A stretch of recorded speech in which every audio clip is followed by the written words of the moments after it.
Today to determine whether England will resume their tour of India following the terrorist attacks on Mumbai last week. An Olympic boxing champion, James DeGale, has turned professional. He signed up with promoter Frank Warren. BBC Radio Manchester, satellite weather with Diane Oxford. Well, it looks like the worst of the wintry weather is starting to move away now, and the temperatures will slowly start to rise as you head through the next couple of hours. But the theme for today is definitely another wintry day. A couple of showers will continue on and off all the way through. They will add to some of the totals that we've already got sticking on the ground. There'll be some spells of sunshine, but it's another raw day. Top temperature, 5 Celsius. Allan Beswick with you on the phones. 0161 228 2255. BBC Radio Manchester. A very good day to you. How are you? Are you thawed out now? It's sun shining out there. I don't know what all the fuss is about. It's lovely. Lovely it is. Yeah, a bit parky, but... Oh, dear. And I got in all right. Yeah. Atherton was knackered, as was Lee and Tilsley and all them places round there. Ashton, all... Yeah, Russ from Lee says, what happened to the gritters in Lee and Atherton this morning? Does no one at Wigan Council watch the weather the night before? I don't know whether they do or not. How can I know that? Why is he asking me? I've no idea. But there you are. Anyway, nobody cares. It's just a bit of snow. Fuss, fuss, fuss, fuss, fuss. Oh, dear, dear, dear. Wait till we get a congestion charge. We were going in on the tram then. On the train and the bus. The roads will be clear. Yeah, right. I've no idea. I'm not getting involved. No, that's too much trouble. Anyway, a very good day to you. Are you okay? Good. What do you want to talk about? No. How was it for you, as they say? Oh, yeah, here's a question. Do you remember the other day we were talking, bizarrely, we were talking about Blackpool Airport and their introduction of a passenger charge, £10 per passenger, more or less. Well, I got this from Howard. I booked my flight from Blackpool before the airport imposed a £10 passenger charge, as mentioned on your programme last week. My flight's in June. My contract is with the airline, so they have to change nothing, yet I'm forced to pay an extra £10 just to use the building. The sweetener of free car parking is of no use to me, and in any case, what would someone do if they arrive only to find the car park full? I assume my airline does have a contract with the airport signed prior to this charge being levied. Can either of us, the airline, or myself, sue Blackpool Airport for breach of contract? I see this along the lines of buying a train ticket with Virgin today for a trip to London next week at £100, only to find in the interim the owners of Piccadilly Station introduce an extra charge of £20 for improvements, which has to be paid for before you board the train. Have I any legal rights in this one? I do hope you can help me and any other pre-bookers. Booking early was my way of supporting the airline and the airport in these difficult times. I've been well and truly kicked in the teeth. Oh, and by encouraging people to drive to the airport, that must add to carbon emissions. How environmentally friendly is that? Cheers, Howard in Bolton. Well, look, encouraging people to use their cars to get to the airport doesn't matter to airports because they are dirty, stinking polluters anyway. So why should they care about just a few cars, given that they have these dirty, great big machines that make pollution really, really well? They're superb pollutants, airports, aren't they? So I don't think they're bothered about that. And no, you can't. Well, yes, you can. You can sue anybody. I could sue you if I wanted. It wouldn't do me a lot of good. But yes, you could sue. But I don't think you'd win. I don't see what your case would be, because you don't have a contract with the airport. Yes, the airline does, but the airline is about the charge levied against them for arrival and departure and all the services there involved. So I don't think they can either. This is something the airport has decided to do, and they're free to do it. So I think you pay up your tenner a head and you're stuffed. That's it. Can't see any way around it. If any lawyers listening who can, maybe Super Lawyer, you know him that gets everybody off, maybe he's listening, maybe he'll ring in and say, well, he won't be paying it and this is how. I've no idea, but honestly, I think you're stuffed. So that's that. So it's been good to be of use. Glad to have been of assistance. You're stuffed. That's it. Ah, well, that's the way the world goes sometimes. 0161 228 2255. If you've got something to say, that's fine. Radio Manchester at bbc.co.uk, and the text number is the usual one of 07786 206 951. The subject matter is yours. And we talked about the copper, didn't we? This is Baz, I think it is, in Prestwich. I merely read it out. I've got naught else to do but read it out. I'm not going to... it's not my words, they're his. Raw recruits in the police force should be issued with blow-up dolls. Todd, in my opinion, that's, I suspect, Michael Todd, the former and late Chief Constable. Todd, in my opinion, was responsible for Mr. Oak's death. You remember P.C. Oakes? For Mr. Oak's death in Crumpsall. The hardest work the police do is putting on their uniform. Now, what does he mean by that? That's an interesting thought. Probably the most significant thing they do. I take the point that police constables are constables all the time. That's a 24-hour day position. Rather like soldiers. The soldiers don't have a day off being a soldier. They might have a day off of doing soldiering. They call it leave, as you know. But they don't have a day off from being a soldier. Once you're a soldier, a sailor or an airman, you are one until you cease so to be. You don't get days off from that bit of your job. And it's the same with coppers. Once you're a copper, that's it. You're a copper. That's your job. And you're a copper 24 hours a day until such time as you choose to not be one any longer. Or indeed, in the occasional one, they choose. But that's the important bit, isn't it? That's the bit that matters, putting on the uniform. Yeah, that's where it counts, because that's where they've got to get it right. Not just the frock, but the whole process of being an officer and turning from that bloke with, or that woman with all your own opinions, into that individual who from henceforth will operate according to a predetermined set of rules. Anyway, thank you for that. That's Baz in Prestwich. And I got this as well, which I'm always worried about things like this, from Mike and Diane in Bury. Thank you for your polemic at the beginning of yesterday's programme. It had us crying with laughter and seething with rage at the way things are. Now, that's an achievement, when you can make someone cry with laughter and at the same time get furious. I'm proud of that. Anyway, as good a piece of succinct political comment as we ever remember hearing. Governments have become companies who just want to hold on to power. Therefore, no one has got the courage anymore to take difficult decisions and plan long term. Well, indeed, that is so. Governments do not. What's the problem with the snow? A bit of fun until you slip. Aye, it's fun for the kids. That's the thing. It's fun for the kids. Until you slip and break your hip. I don't know who sent me that. It's a text. Anonymous. But, you know, I'm not that bothered about anonymous texts about the snow, to be honest. Fröhliche Weihnachten. Vrolijk kerstfeest. Wesołe Vánoce. Rождество. We wünschen schön Christmas. Merry Christmas! No matter how you say it, say Merry Christmas with BBC Radio Manchester. That's right. It's been 10 years since the first Christmas market in the city, and to celebrate, join me for 10 nights of festive sights, sounds and smells as you get to meet the people that make it all happen. This year there's a total of 6 markets spread throughout the city, and to find out which ones we'll be at, visit our website at bbc.co.uk/Manchester. 10 years, 10 nights. The Manchester Christmas Markets. Tonight from 6 on BBC Radio Manchester. A very good day to you. David comments on a piece from today's Daily Mail.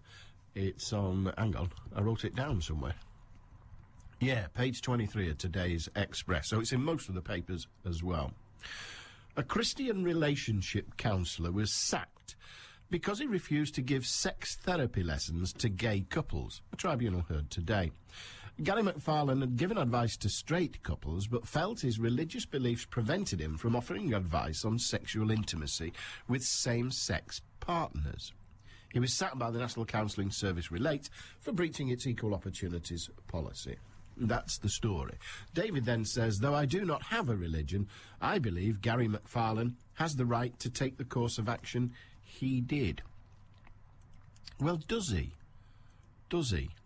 If you're working for an organisation that offers counselling or any other service to all people with no prejudices presented, then surely you, if you want to work for them, have to work under those rules. You can't just say, well, I'll deal with this stuff. Imagine if it was a doctor. Imagine they rush, I don't know, a gay person into hospital, or a black person, or even a white person, a red-headed person. They rush him into the hospital, there he is about to die, and the doctor says, oh dear, I didn't realise he was dark. Oh dear, I didn't realise he was ginger, or Irish, or whatever else. I didn't realise he was a Jew, and I've just found out he's gay. Oh, blimey, I'm not operating on... You wouldn't have that, would you? You couldn't have that. The doctor's there to do the job. He works for the National Health Service. If he wants to set up a private clinic saying no Jews need apply, fine, that's his privilege. Let him get on with it. But if he's working for the NHS, if he's working for an organisation that has an equal opportunities policy, then he has to obey it, doesn't he? Or else get out. And if he refuses to obey it and doesn't get out, then presumably the employer has to throw him out. I don't know, what do you say? Should people be able to pick and choose at their work who they will deal with and who they will not? Huh? It's rather like me saying, you can ring, anyone can ring, but not you lot, not that group there, not Warringtonians or Liverpool people or, I don't know, tall people. Howard, no, I'm not sure, but we're not having any tall people on, it embarrasses me. I'm not doing tall people. I don't want any lanky gits ringing today. You can't do that. You can't do that, can you? It's just not acceptable. Is it? 0161 22... Actually, I'd like your kids. Who wants them? 0161 228 2255. If you want to join us, you're more than welcome. You can have your say on that. You can have your say on anything you fancy. I've never been one to care about much, as you well know. And then, Alan, firstly, let me make it clear that, in my opinion, there is no excuse for the action of the police officers in Wigan. However, having said that, our police officers working many of our city centres have to endure, night after night, insults and abuse by drunken people. And I don't think it's entirely surprising that sometimes they snap and decide to teach someone a lesson. I'm not saying that what happened in Wigan on this occasion... I'm not saying that this is what happened on Wigan on this occasion, but when you and I were young, the police were not expected to have to endure being insulted, spat at, assaulted as part of their duty, without retaliation. If it did happen, you can bet your life the offender would receive a good hiding in return. I think the public in general would have struggled and said he deserved it. He would rarely complain, as corporal punishment was still very much part of society, from schools, parents, and the person would just believe it was par for the course for misbehaviour. Finally, in our day, there was no CCTV. Well, yes, and you're not condoning it, you're just saying it's a hard job. And it is a hard job, there's no question. It's a very, very hard job, and frankly, I wouldn't want it. But we're back to the man, aren't we? We're back to the man we were just talking about, who's been sacked for not giving sexual relationship counselling to gays because he's a ginnet. Well, that's the job. You don't want a job, that's fine. No one's making you do it. But if you don't want a job, don't take it. And it's the same here. It's the same with police officers who, well, they have to put up with being sworn at and spat at and all the rest of it. Yes, they do. And if they don't like it, they can get out, because that's the job. You know, when you apply to join the police, that you're not going to spend a very large part of your life dealing with nice people, don't you? You deal with the dregs. That's the job. Ian in Stockport. You mentioned John Barrowman in your introduction. We remember the antics of Jonathan Ross and George Michael as well. What is wrong with these guys? They have great careers and are very popular. So why do they have to spoil it for their fans? I don't know. You sort of wonder, don't you? I mean, what was it exactly? What was the point? What was the point of getting your todger out on radio anyway? I couldn't really see the point in that. Oh, yeah, I bet you take your willy out a lot, you, don't you? Yeah, I do, actually. Yeah, right, well, there it is. Fine. Who cares? Put that away. Who cares? It's radio, for crying out loud. Now, if they started describing it... Well, you just describe a sausage, don't you? You can't get in trouble for describing a sausage. Meat and 2 veg, there it is for all to hear. I mean, if he's got a talking willy, we demand he got it out. It's just gone 12:20 on BBC Radio Manchester. News headlines. Mark Edwards. The wife of the Blackburn Rovers star Roque Santa Cruz has been threatened by raiders at their home near Altrincham. Greater Manchester Police say they're happy with preparations to deal with City and United both playing at home tomorrow night. And the blockade of Bangkok Airport that's left tens of thousands of travellers stranded appears to be over. Manchester's weather, wintry showers dying away, temperatures reaching 5 Celsius. BBC Radio Manchester. 2020 traffic. Severe delays through Atherton at the moment, caused by icy wintry conditions between Water Street and Manchester Road, affecting traffic from Atherton through to Bolton. And again, the same can be said for Liverpool Road between Peter Street and Beaumont Chase. Let's now look to the motorways then, and it really is looking quite drab on the M62. Very foggy conditions around Junction 21 Milne Road through Junction 22 at Rishworth Moor. In fact, I can barely make out the lane markers on camera, so please do take extra care. Don't forget, if you are heading out and about and you spot a problem today, call in 0161 244 4951. I'm Carla Banks. You're never more than 20 minutes away from the latest traffic through the day. BBC Radio Manchester. Right, here we go. This'll start, won't it? This is from Rochdale Council. In the light of adverse weather conditions, no household waste collections will take place in Rochdale Borough today, Tuesday the 2nd of December. Collections due today will now take place on Saturday, the 6th of September. Rochdale Borough Council apologises for any inconvenience this may have caused and would ask residents to visit rochdale.gov.uk to check for the latest information. Alternatively, you can call 0845 226 1800, where you'll be told, yeah, we're not doing any. I mean, what else are they going to tell you? Why aren't you doing any? Because it's been snowing. Why weren't you ready for the snow? What, in Rochdale? How can we be ready? Why would we bother getting ready for snow in Rochdale? Don't be ridiculous. We're a council. It doesn't snow in Rochdale, does it? Does it? Good Lord, why didn't anybody tell us? And Trevor says, I think he's nicked this. There's a column in Private Eye called Things You Never See. Well, he's done this. Alan, 3 things you don't see when the snow arrives. A school teacher going to work. A council gritter. And a dustbin truck. Well, there's the evidence. We've got 2 of them. I don't know whether the schools are open in Rochdale. Some are, some aren't, I guess. But we know about the other 2 things, don't we? No council gritters. We just found that out. Been griping all day. And we now know the bin men aren't working either. That's fair, isn't it, really? But if they've done their calculations of bin size correctly, then come the day of your bin collection, your bin ought to be full. Where do you put all the rubbish that you're going to accumulate between now and Saturday? And if they turn up on Saturday and your bin lid's a bit open, because you've got another, what is it today, Tuesday, Wednesday, Thursday, Friday, Saturday, you've got another 4 days of clart in there, are they going to say, well, sorry, we can't take that, it's overweight? And then when will they take it? Because then they'll never take it, because it'll always be overweight. When they refuse to empty a bin because it's overweight, it doesn't over the next week miraculously get lighter or less full, does it? So you've got to be careful. You could end up never getting your bin emptied again. And I don't know whether that's a good thing or a bad thing, but it sounds like a bad one. Lunchtimes belong to Beswick. Allan Beswick. BBC Radio Manchester. The MEN have rung round all the MPs to find out what they're going to vote in the TIF proposals. I sent mine off this morning. I've had it done for a week now, a few days, and I sent it off this morning, so that's all right. But they've gone round all the MPs to see who's voting what. Only one of them didn't reply, which I guess is fair. He's entitled to do that. But I mean, does it matter what your MP thinks? I suppose it does. They're all here. Reveal how your MP will vote on road charging. And, oh no, there's a few didn't reply. There you are, there's 1, 2, 3, 4 of them didn't reply. By God, we've got a lot of MPs round here, haven't we, for crying out loud. What do we need all them for? Dave, in Chadderton. Hiya, Dave. Hiya, Al. What have you got?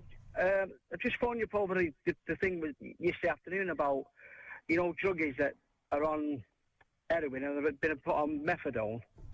Yeah. And they, like you was talking about yesterday, would it be a good thing like Sweden, put it on all the time and give it free off the government? Yeah, Which not I don't agree with. not methadone, but heroin, yes. Heroin, yeah. Yeah. Well, what it is, I picked a few of these people up that are on rehab. I take them to the chemist, and they go for the methadone. Then 2 days after, they go to the same address, and there's a new kid that's coming to the block, like, to get off it. And this kid has got the other three back on the heroin. I went to an house address with them for their substance, what they buy, and took them back to where it's supposed to be, sorting them out. And these people don't even care where they're coming and going. Well, I agree with you wholeheartedly, but what have you got to offer that will get those people to regulate their lives once again and to get back into mainstream society? Yeah, I agree with that, but why can't they put them to a place where, if they're in rehab, they go to a place where they can't get out and get off it, in places like America. Okay. Like Britney Spears has gone on it, and she's come off it because she's been to a place where they can't get out.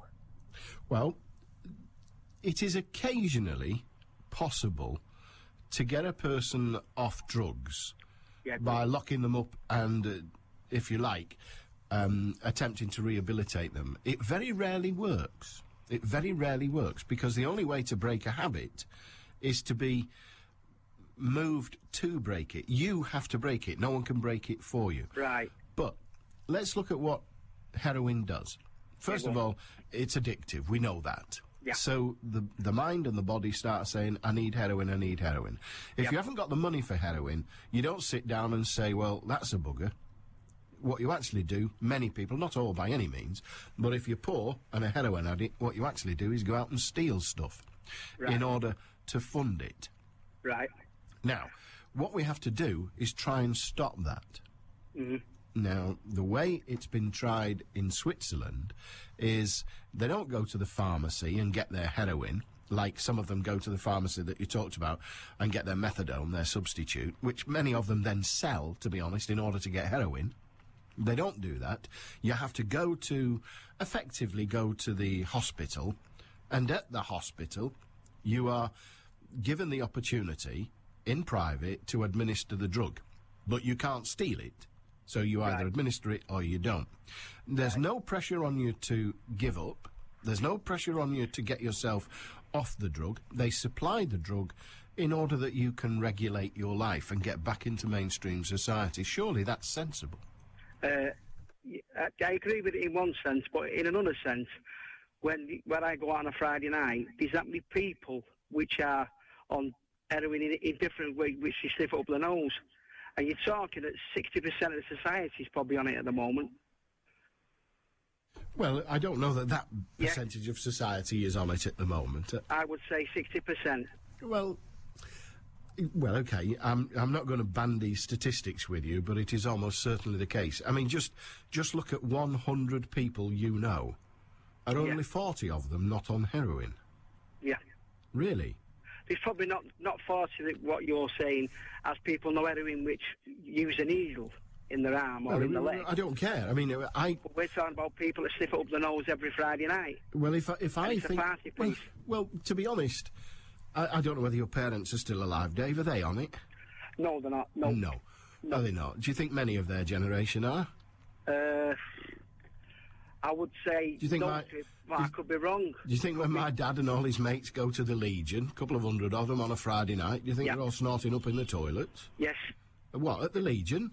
In the Legion, in local pubs which I know about, and I see it. All right, well, good on you. Dave, thank you very much indeed. Dave says 60% of the population, that was his figure, and it wasn't picked randomly, and then he defended it. 60% of the population use heroin.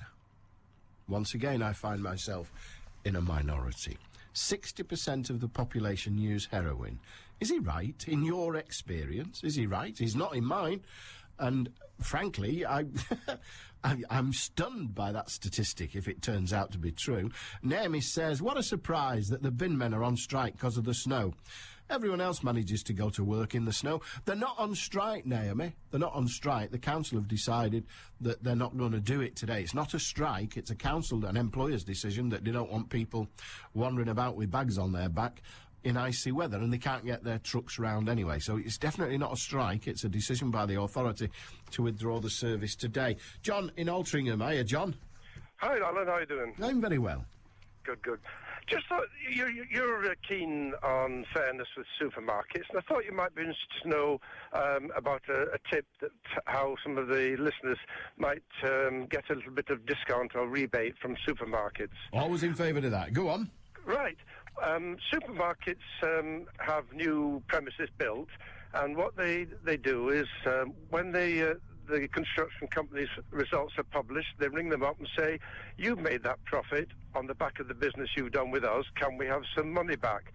So I thought maybe if people rang up the major supermarkets and said, you've made your profit on the back of the business I've given you, how about some money back?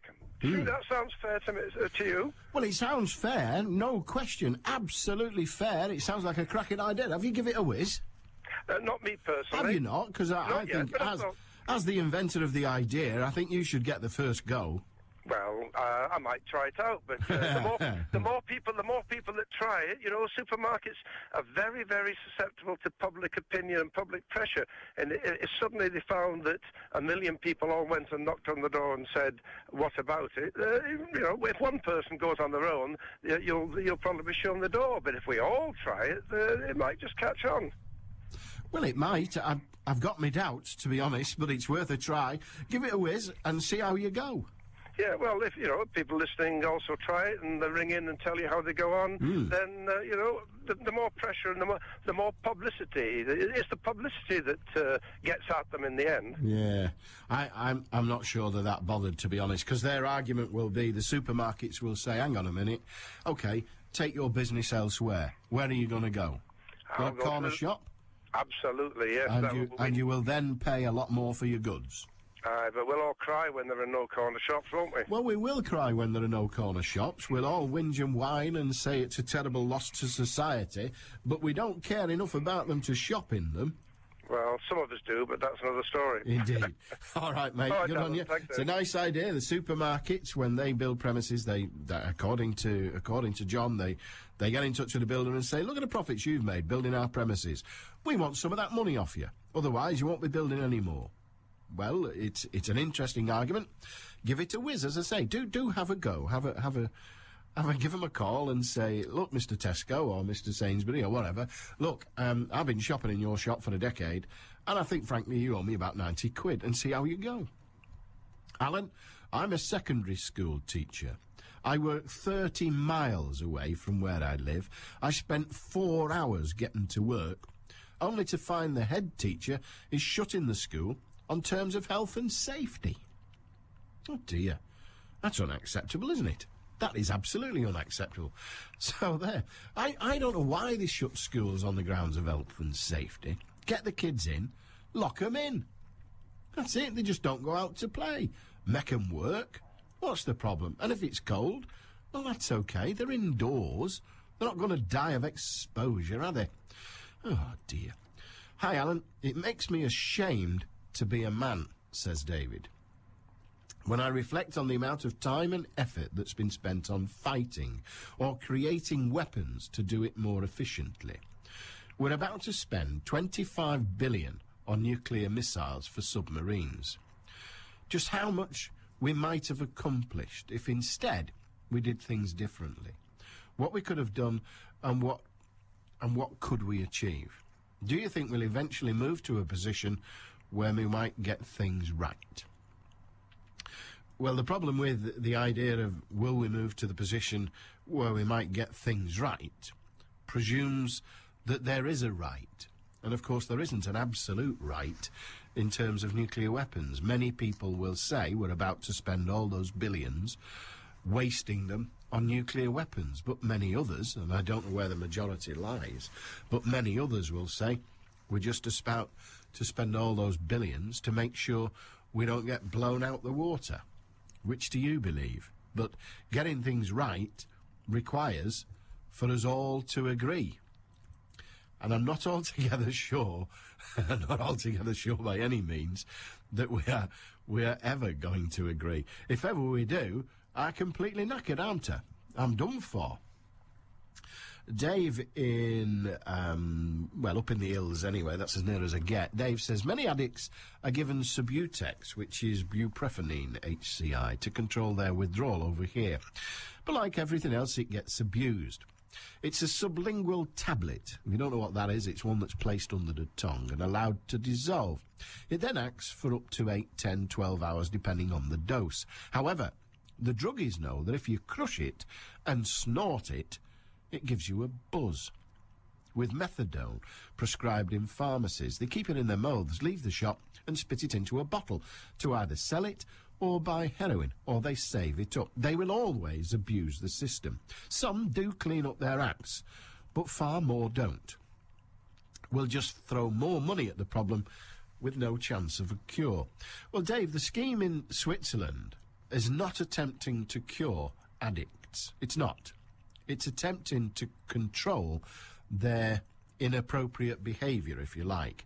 And it appears to work, but I bet there are some horror stories, as you suggest. Frank in Sale. Hiya, Frank. Yes, Alan, good morning. Good morning. How are you? I'm all right, bit snuffly, but... No, it's lovely and warm in here. Indoors, mate. Yeah, no, I am as well. I've got to go out, though, shortly. Quickie, Alan, I was listening to the programme, you were talking about the dustman being on day off because of the snow. Yeah. I think you've given the wrong impression to Greater Manchester in general. Every authority haven't got them, off work today. I'm in Trafford, and our fellows were at usual time, just after 9 o'clock. And then following them was the wagon that takes the green waste, the garden refuse. I haven't heard of any schools being closed because all the kids that we see going down to school are still going down, and gritters were out doing the roads early morning. I mean, I know it's not all authorities, but I did say it was a press release from Rochdale Council. Yeah, but after that, you dropped the Rochdale bit and then said, dustmen are on strike or on day off. Well, they're on day off, yeah. Well, at least they're not collecting. It gave the wrong impression now. If you don't mind me saying so. Well, I don't understand how it gives the right impression to give the right information. Well, you dropped the bits about Rochdale. Afterwards, you were saying about the dustman not coming round, and you dropped the Rochdale bit out of it. Well, first of all, you said it was Rochdale. Well, indeed, but I couldn't. Anybody not saying it say the Rochdale part? I can't say the word Rochdale in every sentence, Frank. It would become even more tedious than I usually am. Oh, you're not tedious, Alan. Well, it would have been if I'd have kept saying Rochdale. And do bear in mind, we're only talking about Rochdale. Do bear in mind, we're only talking about Rochdale. And then someone would phone in and say, well, actually, they're doing that in our council as well, which would then make me look a complete idiot, which I don't mind. The money's good enough to be made to look an idiot, but I don't think I could have kept saying Rochdale. You're not paid to be looking in any of it, or... No, I just get paid and end up looking an idiot sometimes. Anyway, good on you, Frank. It's only Rochdale. As far as we know. I'll let you know if anyone else rings in. Cheers. Cheers, mate. 0161 228 2255. If you've got something to say, feel free. Radio Manchester at bbc.co.uk if you'd rather do it via an email. And 07786 206 951. Keith says, remember the big snow of 82? Blackpool almost shut down. All the schools shut because the teachers said they couldn't get to work. Except one, Arnold School, which is a private fee-paying school. Ah, well, there you are. Blackpool shut down. I don't remember it, but then again, probably nobody noticed outside Blackpool. David in Hoddenshaw. Ring your position on excuse of duties for reasons of religion or other conscience. I cordially invite you to come to my local supermarket and explain your views to those of Muslim persuasion at the checkouts who are allowed to decline to cash up for purchases of alcohol. David, I agree with you that shouldn't be allowed. The supermarket should say to those people who want to work there who are of any faith that refuses them the ability to deal with all the products that the supermarket sells, they should say, sorry, you're welcome to work here, whatever your faith, whatever your colour, but we sell alcohol. If you don't want to sell it, you don't belong here. So, no, you're not having the job. I think that would be perfectly acceptable. However, the supermarket appears to have adopted a policy where they will permit that with their staff. That is their privilege if they want to do it. I disagree with them, but that is their privilege. Rather like the Relate have said, if you work for us, you deal with all our customers. You don't pick and choose them.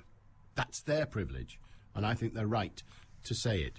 I wouldn't allow someone who worked in a supermarket to say, my faith does not allow me to deal with alcohol. My faith does not allow me to deal with pork. My faith does not... I'd just say, well, fine, you don't belong here then. Go get a job someplace else. You're fired. Just gone 20 to 1 on BBC Radio Manchester. News headlines. Mark Edwards. The wife of the Blackburn Rovers star, Roque Santa Cruz, has been threatened by raiders at their home near Altrincham.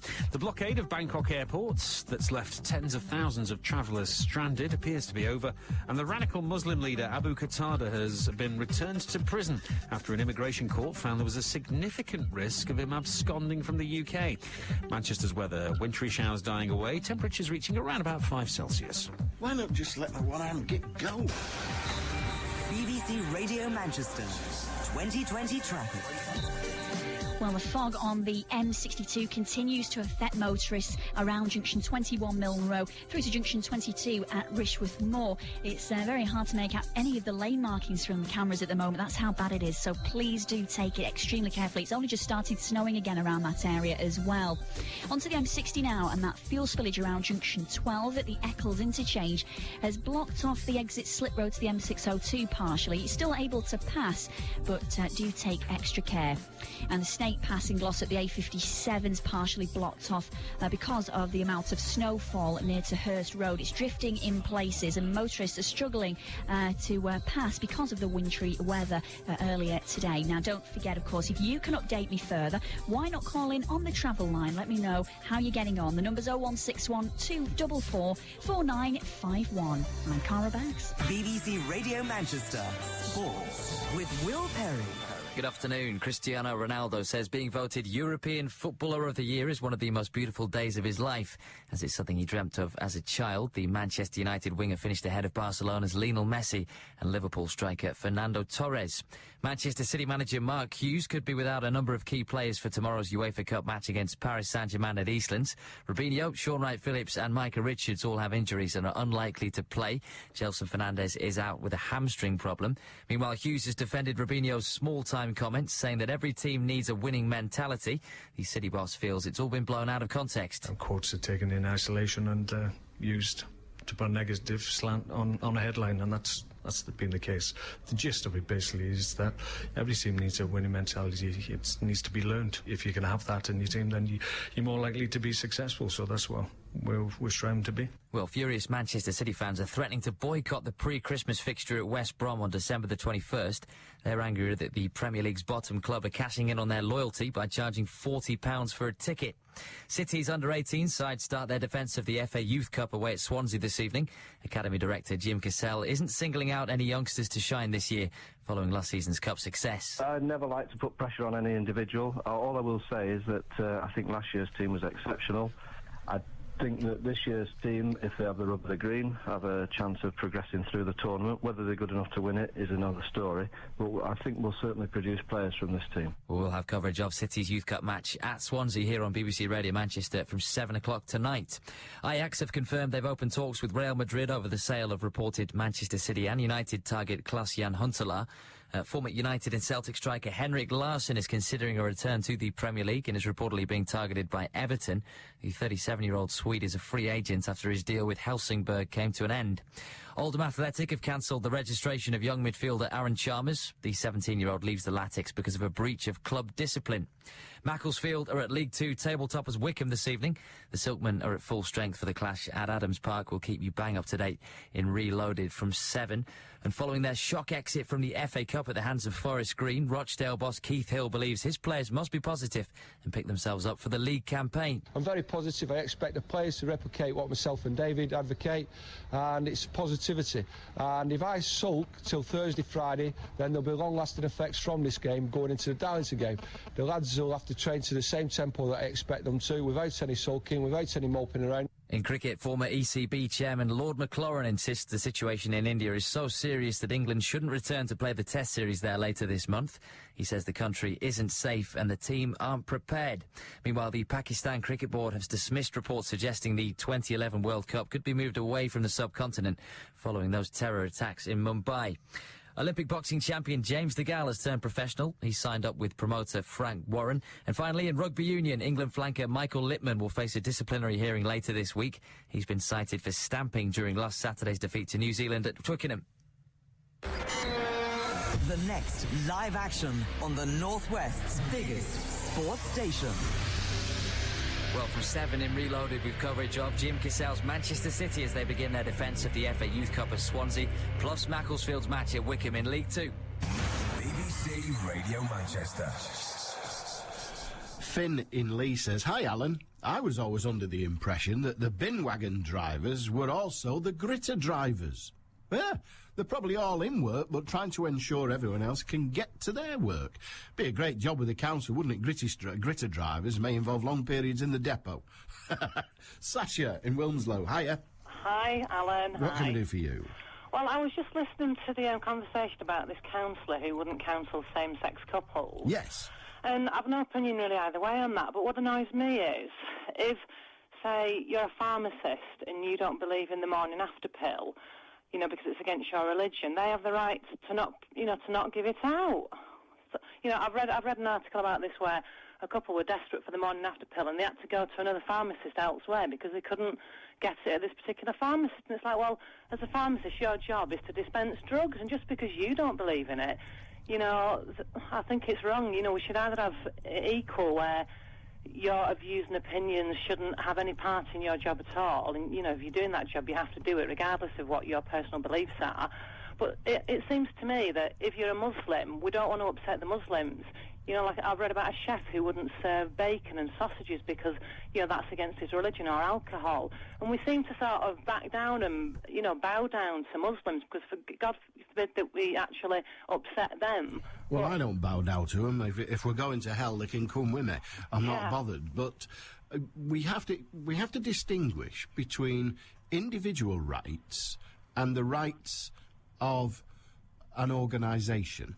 An organisation is entitled to say that we, this organisation, will not deal in this particular thing. You get kosher butchers who won't deal in pork. You get all sorts of industries like that. And they're entitled to that. They're entitled to say, this is my business. Because, they're setting the stall out, aren't they? And you know what you're getting. Well, also, the same applies. An awful lot of pharmacists are self-employed. And they're entitled to say, this is my shop and these are my rules. Even the great big supermarkets are entitled to say, this is our shop and these are our rules. But no individual should be entitled to say, I'm going to come to your shop as an employee. I'm not going to obey the rules that you obey. But that doesn't appear to be the case, though, because you read about this all the time where people have been employed at, say, Tesco's and they refuse to do X, Y, Z because it's, you know, it's against their religion. Well, supermarkets are entitled to run their company how they please, and if they want to give to their employees the right to operate in that way, that is their privilege. They're entitled to do it. If they don't want to give their employees the right to do that, I think that too should be their right. They should say, we don't employ people who won't serve bacon. We don't employ people who won't serve alcohol. If the shop, for reasons of its own, decides we're perfectly happy to have people work in that way, that's up to them. It's their business. Yeah. When we get into national provided services, the National Health Service and the like, gets a bit more complicated. Now, with pharmacies, as I say, the vast majority of them are privately owned. And the private owner, like me in my job, the private owner is entitled to say what he pleases. Yeah. And operate in the way he pleases, providing it doesn't break the law. Also, councils and public services these days, everybody is obsessed with diversity, and it really annoys me. I mean, I was recently a special constable, and, you know, virtually all the training and everywhere in the headquarters, there's diversity posters about if you're gay or if you're this or if you're that, and everybody is obsessed with it, you know, over and above the actual job. And you're more likely, I think, to progress and do well if you're a particular minority, you know, if you're a lesbian or if you're Muslim or if you're whatever. And it really irritates me that people seem to do better or that they get on in life or they have less obstruction because they're a particular minority and nobody dare offend them. I like the little sidestep you did there. They get on better in life, but or they have less obstruction. The BBC a few years back came to terms with the fact that it didn't have enough women in senior management. And for a little while, they came to their senses eventually. For a little while, they encouraged women to progress within the organisation. And we're now more balanced than we were. We're still not balanced, but we're now more balanced than we were. But actually doing that was found to be against the sex discrimination legislation. It all fell apart and all the rest of it. But again, it's tricky, isn't it? Do we want these national institutions like the police, like the National Health Service, like the BBC and others, do we want these national institutions to reflect the society that they are established to serve? Yeah, we do, but it's like we seem to bend over backwards to, you know, anyone can join the police, anyone can become a nurse, anyone can become a teacher, and we sort of behave as though these people have not been allowed to join these organisations, and I think they've had, you know, equality and they've not been discriminated against, you know, the majority of the time anyway. But the problem then is, I agree with everything you say, but there is a flaw in the argument, but there's a flaw in all the arguments about discrimination. Every argument about discrimination has a flaw in it. The flaw in your argument is this. If you say, well, everyone's entitled to apply, if you were a black man or a black woman and you were thinking of being a copper and no other police officer was black, why would you join? Why would I join? Why would you join?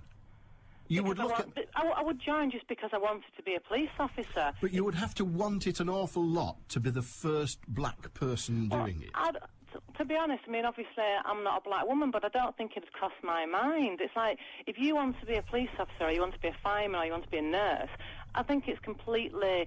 It's totally irrelevant, your race and the race of the people within that organisation. On the face of it, it is. But if you perceive the organisation, rightly or wrongly, to be honest, we all work on the basis of, we all act on the basis of what we perceive rather than the reality. If you look at the organisation and it looks white, all white, and you hear stories about racism in the canteen, culture and all the rest of it, you'd think, well, I'd love to be a copper, but I'm not living with that crap. Well... to be honest, I think people need to help themselves, and, you know, if you're a minority, if you're, you know, a black person and you want to get into a job that's, you know, you don't see many black people in, I don't see that we should sort of have to, you know, make allowances for that. If you want to do a job and you're capable of doing it, you should just do it. Yes, you should. Yes, you should. But you and me haven't spent our lives being overwhelmingly discriminated against. You probably have more than me, being female. But go on. Well, I'm female and I'm gay, and, you know, I've never ever had any problems. I've never been discriminated against, and it's never sort of stopped me or made me think twice about things. And, excellent. You know, I just think people bend over backwards and, you know, for all sorts of silly reasons, and really people should get jobs on the merit of you know, the capability of that person, and it actually it makes people more racist or more homophobic or more whatever, you know, if people are sort of given a leg up. Well, I agree in that sense. As I say, every argument around discrimination has a flaw in it. Can I ask you one question, which you might choose not to answer, and that's fine. You said you used to be a special cop. Why did you start? Because of all the paperwork, all the human rights legislation that there is now, you've got to treat these people who are generally scumbags on the streets. They've either burgled an old lady because they're on drugs, or you're dealing with the scum of the earth, and you have to treat them with the utmost respect, and they can swear at you, they can do whatever, they can hit you, they can spit at you, and you've got to treat them with dignity and in respect because they've got human rights. Then you have to make sure that they're fed and they're watered, and you have to read them the rights, and you've got to do everything by the book. And, you know, if you don't caution them, if you forget to, you know, to tell them the caution, the whole case would then fall flat if it went to court because you hadn't followed the procedure. And it's absolute nonsense. You know, you've got to be thinking about every single thing that you do, because if you don't follow the procedures, then it's all, you know, blown out of the water when it gets to court. And it's just, you know, all one-sided. Everything is in the favour of the criminal, you know? Sasha? And I couldn't do it. Thank you very much indeed. It's okay. Have a good day. And you. Cheers. Bye-bye now. NH in Tameside says members of the Roman Catholic religion also have the right, given by the Pharmaceutical Society, not to dispense contraceptive products. They do indeed, despite the fact that most Roman Catholics use contraception. They do. They just don't tell the Pope. And he doesn't really pay much heed anyway. When was the last time you saw a refuse operated with a rubbish bag over his shoulder? Come back into the real world, you numpty. That's Alan in Crook Village, Wigan. Well, I'm sure you fit in, Alan, thank you. 60% of the population on smack. Methinks David is guilty of that age-old malaise, thinking on an empty head. And then he says, Derek in Lee says, I hope your cold clears up. So do I, Derek, and I'm convinced it will. Chris in Wigan. Hiya, Chris. Good afternoon, Mr. Beswick. Good afternoon, sir. That last lady spoke so much sense. I hope she's going to make up for the rubbish I come out with now. Well, having heard you before, Chris, I think it's unlikely, but go on. She talks an awful lot of good common sense, basically. I mean, I wasn't going to talk about the police, but just to have a black police officers union and to have an Asian police officers union. I mean, how stupidly divisive is that in the first place? They don't need that. They're police officers, first and foremost. And I'll be honest, I think the day is long gone by when people notice the colour of their skin to start with. I really do, Alan. I honestly think now it's middle-class, white, Guardian-reading people who are seeing racism around every corner. And very little racism is perceived, I think, by black people themselves. I might be wrong on that, but... Well, you might. Let's ask if any black people are listening. Do you think we still live in a racist society? The point I wanted to make is coming up to 1 o'clock, isn't it? It is, yeah. The business of people working in supermarkets and so on. Yeah, supermarkets definitely should be able to say, in my view, look, this is what we sell, with no exceptions. You work for us, you sell this stuff to all the customers. If you don't like it, then this job isn't for you. Fire off somewhere else.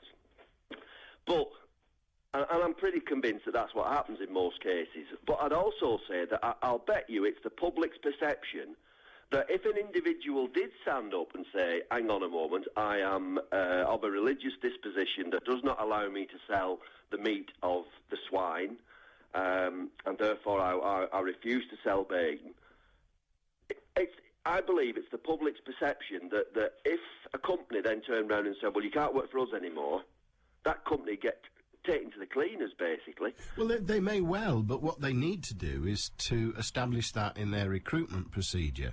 And frankly, the point I'm trying to make, Alan, sorry, is that it's the perception of the majority of people now, I believe, that depending on which religion you belong to or which ethnic minority you belong to, you'll get listened to, you'll get stood up for, you'll get supported far more than if you belong to the majority, which of course is white, Anglo-Saxon, whatever you want to call it. That's the perception of people now, and it annoys people. And like that lady who was on a moment ago, it's that sort of thing that causes more annoyance and aggravation over the colour of people's skins. It's when we perceive that they're being treated differently. Yes, I think that is what annoys people. I'm not sure that the majority hold that view, but yes. And it's wrong. Yeah, it is wrong.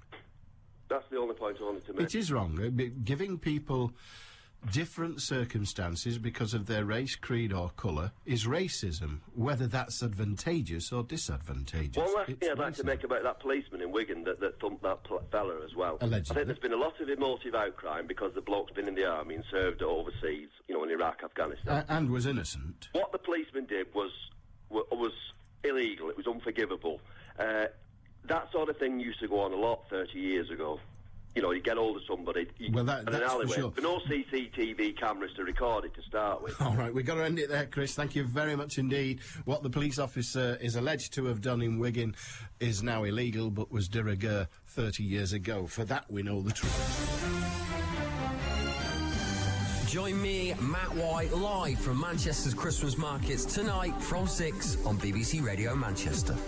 Is it me, or is Matt White slowly turning into Becky? It's a scary concept. Actually, it's sounding quite funny now. 0161 228 2255.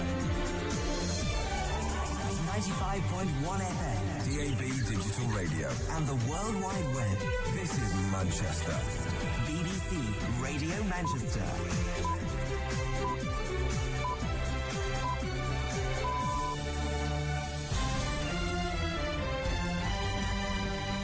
At 1 o'clock, a bereaved family's emotional appeal for help to find a shoplifter they blame for a Manchester grandfather's death.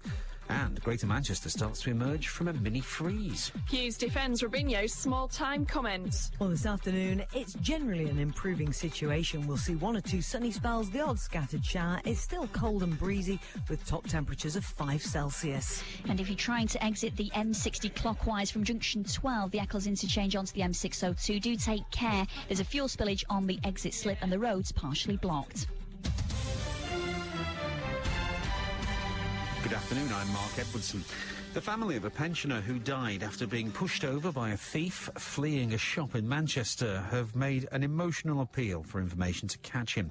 Philip Dickinson was making his way to the shop on Victoria Avenue in September when he was knocked over by a shoplifter with a stolen box of chocolates.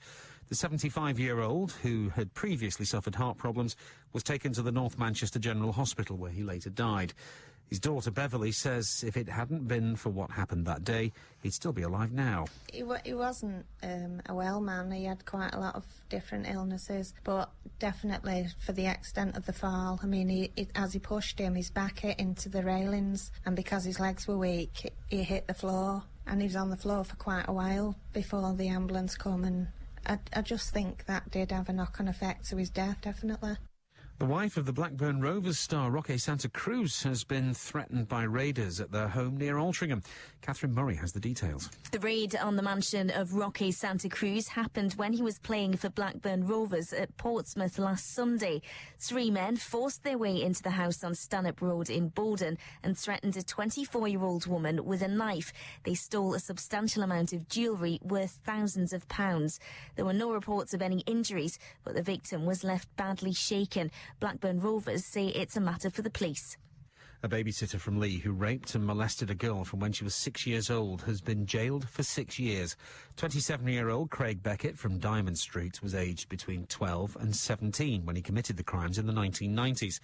The victim, who's now 20, reported the attacks in May last year. Rochdale Council's defended itself after accusations it was slow to react to this morning's ice and snow. In a statement, it says gritters were out by 5 a.m. and, in many places, snow quickly covered roads that had already been cleared. Meanwhile, neighbouring Oldham councils faced similar criticism. Snow has caused chaos on roads in the borough, and journalist Ken Bennett, who lives in Saddleworth, says it's chaos. It's a complete seizure in the villages right across Delft, Diggle, Dobcross, Denshaw, Upper Mill, Greenfield and Grasscroft. Salt boxes at the side of the road, many of them are half empty or empty completely, never been filled up. There'll be no snow ploughs up here, so the village, all the villagers, shopkeepers particularly, and people trying to get to school and work are absolutely furious that nothing's been done about it. But it's not all bad. These children at the appropriately named Friesland Primary School in Oldham have spent much of the day outside. And we'll perhaps hear from them a little later. Moving on, and Gary Barlow's told us the Manchester Man Band, Take That, will perform with Robbie Williams again. They became a foursome in 1995, but when they reunited, Robbie said no. Now Gary says they've come a long way with their former bandmate. As long as we're alive, people are going to ask if we're going to get back together. And I do believe we will one day. I just don't know when, and I don't think it'll be next summer. The 5 of us are rebuilding our friendship, and that's really the only place to start. Gary was speaking as Take That unveiled their new album, The Circus, to a few hundred fans in Paris last night. He says he's immensely proud of the new record. This album has been the most enjoyable record I've ever made. Although there was a huge amount of pressure on us, it never felt like it in the studio. It just feels great, it feels perfect, and it feels like it could be our ultimate record. BBC Radio Manchester Sports with Joanne Smith. Manchester City manager Mark Hughes could be without 4 key players for tomorrow's UEFA Cup match against Paris Saint-Germain at Eastlands. Robinho, Sean Wright-Phillips and Micah Richards all have injuries and unlikely to play, while Gelson Fernandes is out with a hamstring problem. Meanwhile, City boss Hughes has defended Robinho's small-time comments, saying that every team needs a winning mentality.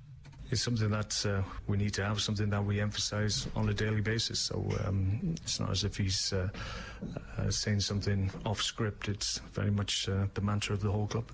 City's under-18 side start their defence of the FA Youth Cup away at Swansea this evening. Coverage of that and Macclesfield's League 2 tie at Wickham here on BBC Radio Manchester from 7 tonight. Oldham Athletic have cancelled the registration of young midfielder Aaron Chalmers. The 17-year-old leaves the Latics because of a breach of club discipline. And 3 of Britain's Olympic boxing team have turned professional today. Gold medalist James DeGale has signed up with Frank Warren alongside Billy Joe Saunders and Frankie Gavin. BBC Radio Manchester satellite weather with Heather Stott. Well, this afternoon does look a little bit less wintry. There will be 1 or 2 sunny intervals. Any showers that we see will be less of that wintry mix and more of rain. So 1 or 2 showers as we go through the afternoon. It's still cold and it's still windy. Top temperatures only getting to 5 Celsius. Allan Beswick, halfway through your workday. BBC Radio Manchester. Rick in Bolton via text says, "You're talking silly again, Beswick."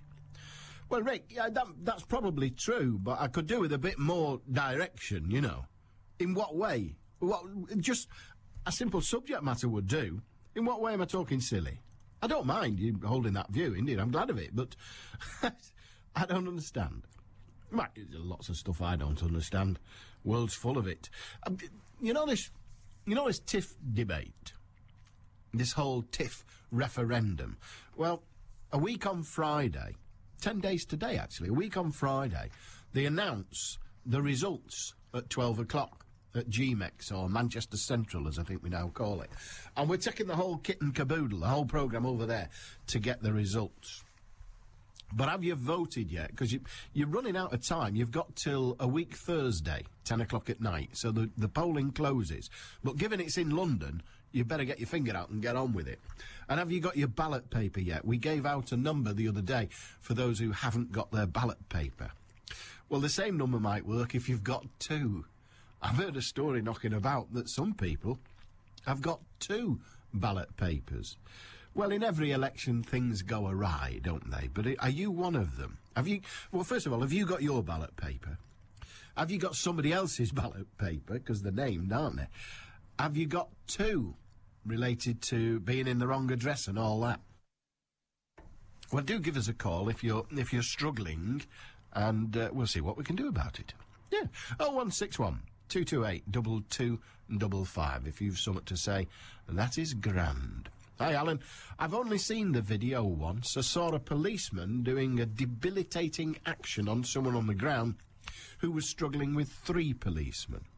The policeman punched him 3 times on the shoulder, which is a major joint. The effect is to shock the person into stopping struggling.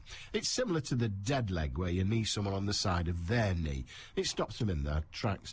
I understand why the cop was doing it.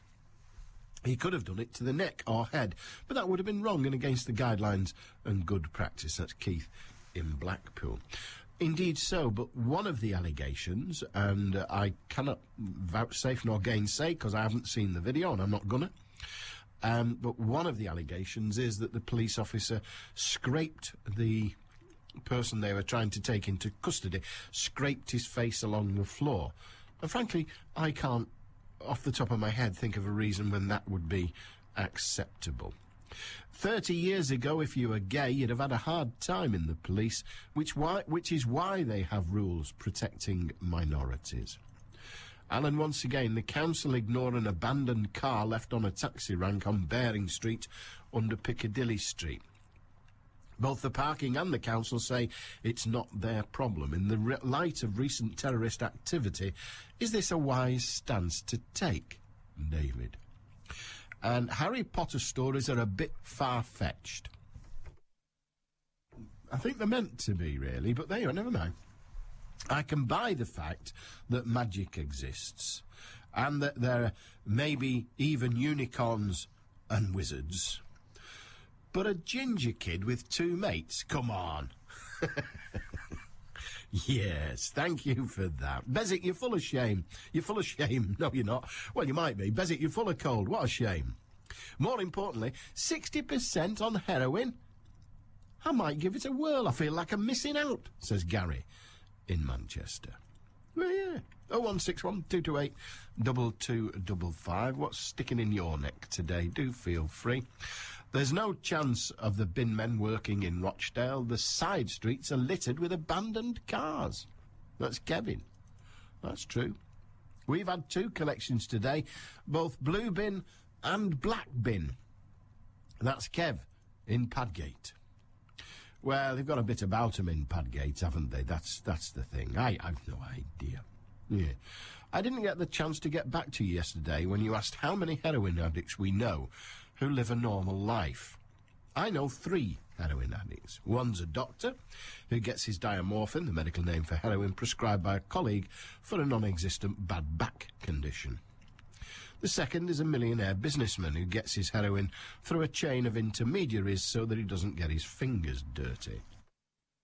The third is a member of my family who's a street heroin user, such as would be recognised as the typical user.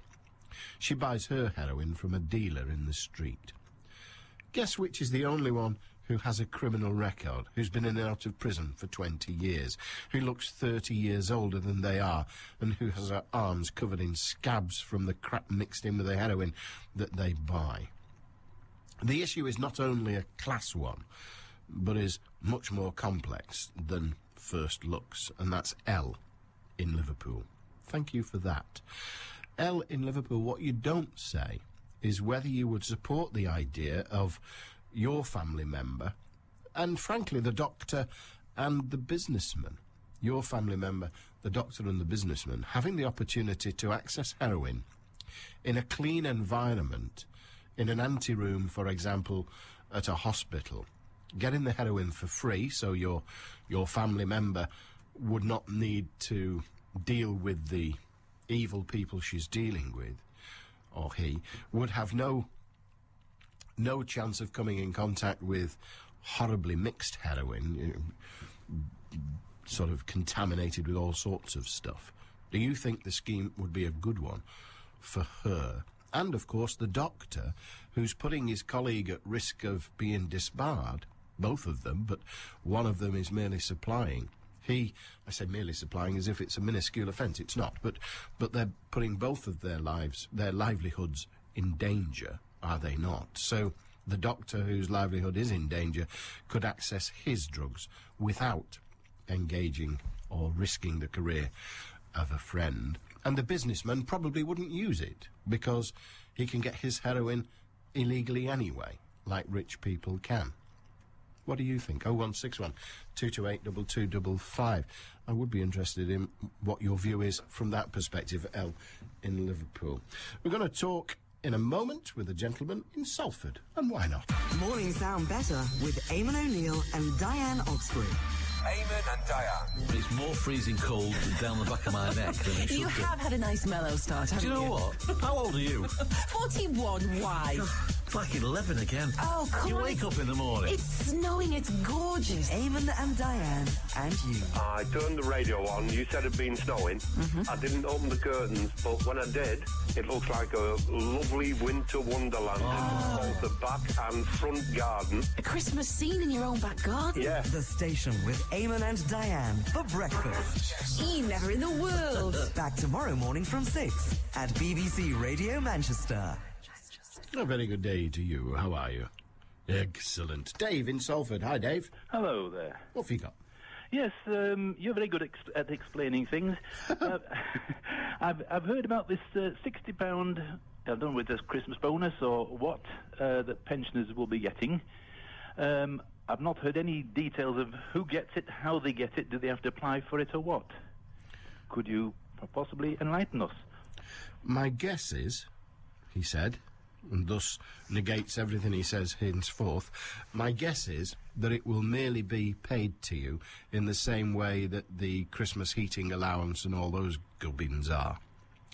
The qualifying, I suspect, will be the same as the heating allowance and other gubbins, and I suspect it will be, well, I know it's £60 per recipient of retirement pension. Right. Within the qualifying period. So there is that.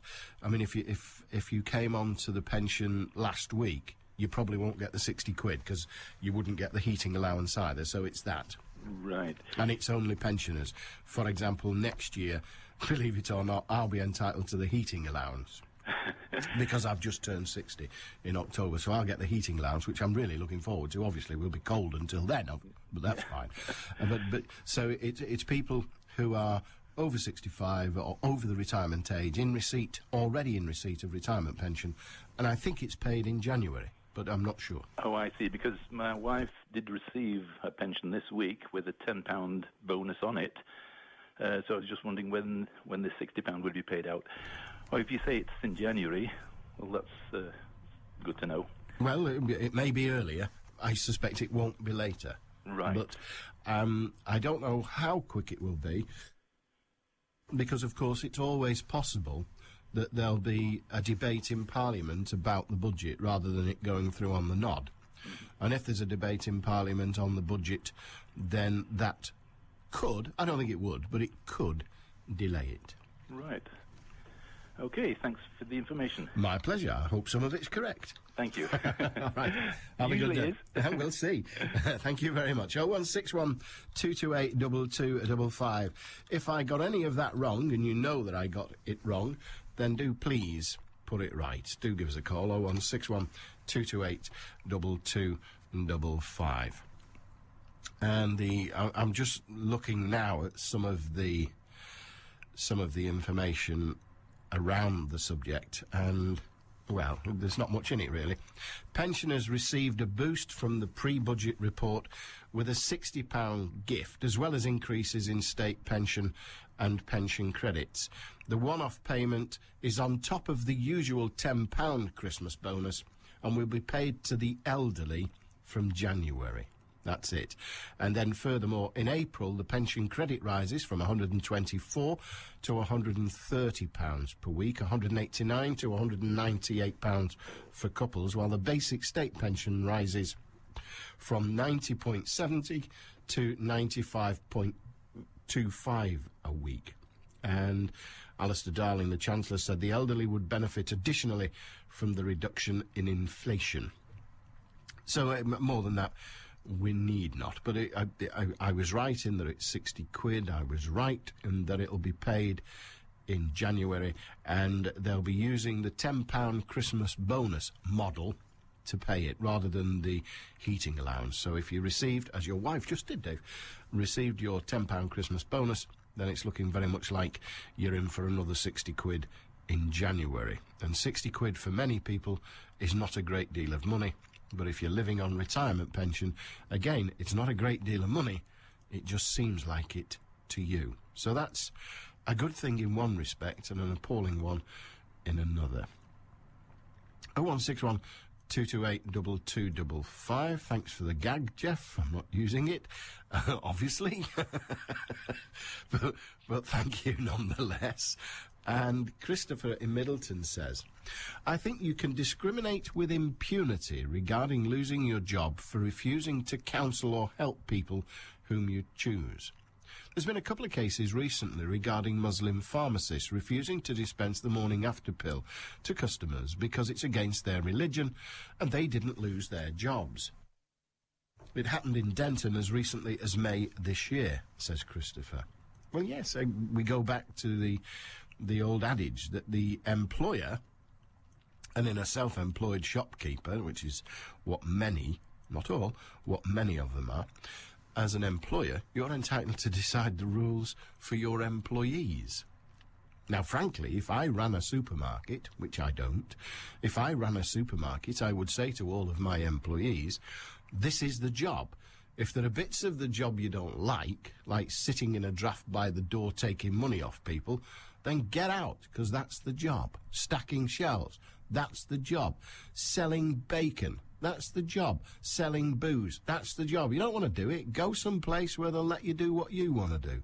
But this is called me, boss, pay you money. You, staff, Do as you're bloody told. Don't like it? Work someplace else. Irrational? No. Russ in Lee, my son moved out 6 months ago into a new flat and registered with the council. He got his ballot paper at the flat, and one came for him at our address as well. Which one does he use? Both? Says Russ in Lee. No, he doesn't use it in Lee. He most certainly doesn't. Sorry, he doesn't use both. He can choose to use either, I think. But there's only one. To sort that out, you really need the registration officer, the returning officer. But frankly, you're entitled to use one. It would be a criminal offence to use both.